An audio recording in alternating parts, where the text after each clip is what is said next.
What's up, everybody? Welcome to Podcast Now. I'm Alex. In this video, I want to talk about GTA 6 yet again. I know I'm a day or two late to this one, but I wanted to kind of combine some of the stories that I think actually specifically came from IGN, Take-Two CEO, some of like the bigger kind of quotes, that came from it. Starting really with, okay, is this thing going to get delayed again? Now, I'm not a big fan of hearing it, much like I think a lot of you guys aren't a big fan. I think Jason Schreier, some of his statements were kind of taken out of context and kind of thrown through the blender and all that jazz. I'm not a fan of like they give the date and then like the next day there's people, or again, kind of like blending words together saying, well, maybe it still gets delayed. Let's give it like a week or two, and then we can talk about it getting delayed again. But no, so you had that, but then you had his statements, which very much sound like, it's not going to happen. Now, again, to be fair, you can never fully let your guard down. Like Lost Soul aside, I don't really think is up the alley of like every GTA fan, but like that game was delayed. That game was supposed to come out late May. It was delayed late April. It was delayed 1 month before it came out, and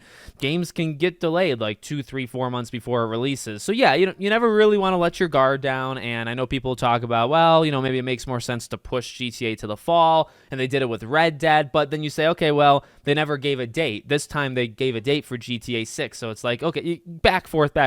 Never let your guard down. However, this comment is pretty reassuring. So he says, historically, when we set a specific date, we've been very good about reaching it. Again, nothing like 1,000% definitive. And even that kind of leaves it open a little bit, right? Where it's like, well, there's always a first time for everything, and it's not a guarantee. But again, like based literally off his words there, they set the date. And I look at it like that too. I think maybe we talked about that when we saw trailer 2, like Starfield. Didn't Starfield do it? And I mean, like when you give a date like a year plus out, I don't know, like I do think it actually kind of looks even worse if you were to delay it, right? Because it's like, okay, if you're confident to give a date 13 months before it comes out, you have those 13 months, right, to lead into it. And you should feel pretty confident that because it's so far out and you're still going to give that date, you have this like roadmap, right? You have an enormous roadmap that you should have pre-planned, right? You should be able to like pre-follow it to make sure you can do it. So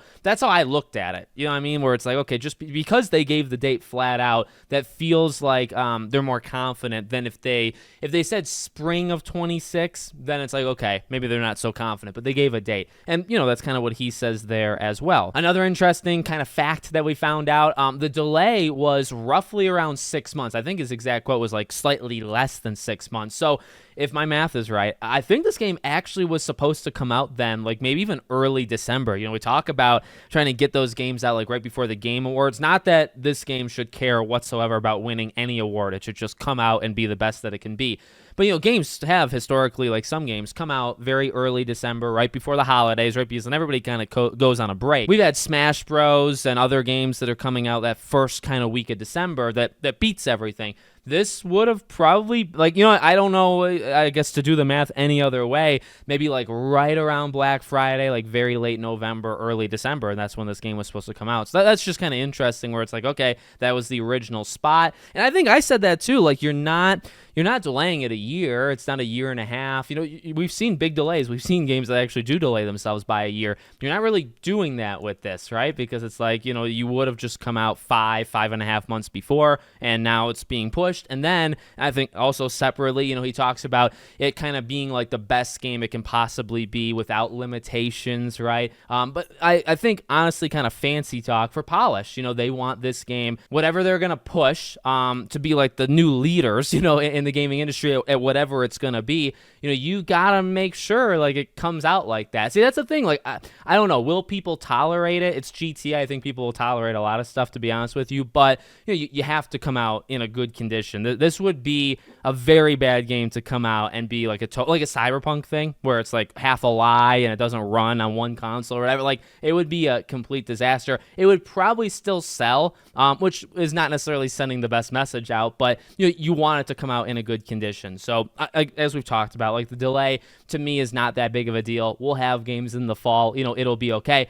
And I guess the final tidbit just to throw out, the whole 1 billion. So want to say, okay, I want to pat myself on it. Not that like it takes a rocket scientist to have said this, but those reports of $2 billion, like, it was always a lie. It was literally always a lie. It was to get clicks. It was to get engaged. It was never real. It literally was never real. And to think that it cost $2 billion, like, okay, I mean, did it cost a lot? Yeah, it's around $1 billion. So, you know, maybe I'm making a big deal of it, but I mean, still, that's half as much as what people thought it was. You know what I mean? And you just have, I don't know, you have like these engagement farmer, you know, people that post, oh, based off nothing, by the way, somebody said it cost $2 billion at one point, and then everybody kind of followed because it gets clicks. And it's like, well, nobody ever said that.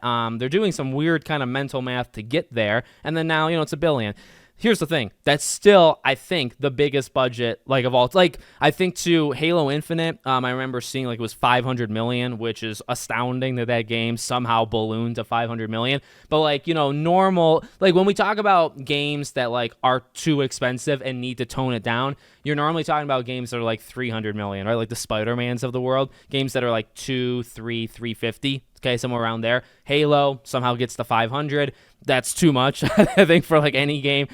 This game gets to $1 billion. So it's not to say it's not anything. It's not to say that this game wasn't expensive to make, but it was half as expensive as what people were saying. But still, $1 billion, I think, is the biggest thing. And correct me if I'm wrong. I mean, even like movie budgets. I know Pirates of the Caribbean 3, I think at one point in time was the biggest, and I think that's been dethroned by maybe Avatars of the world and stuff. I think even like movie budgets, 3, 4, 500 million. I don't know if any of them have ever done $6, $7, $8 million budgets. So, you know, for this to do $1 billion, it's still probably the biggest thing ever. Like literally ever, music, TV, movies, games ever produced. It's just half as much as what people. Maybe by the time we get to GTA 7, that'll be $2 billion, maybe even $3 billion. So let me know what you guys think in the comments. Make sure, as always, you're subscribed to the channel, bell icon turned on, and I hope to see you all on the next one.